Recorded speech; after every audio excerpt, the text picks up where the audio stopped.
给我们教门的很多。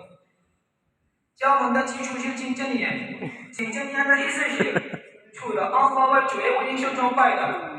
محمد صلى الله عليه وسلم 是安拉的使者。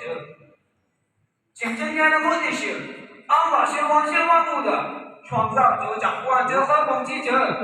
真主有安拉的摆高没有能力。成功是摆高对地前生命、死亡、健康、疾病在安拉的掌握之中。坚持和活学的成功在跟随母兄的道路，也所有的都是失败的。天堂的确是星期正年，谁的最后一主或是来的一种把他必定进入天堂。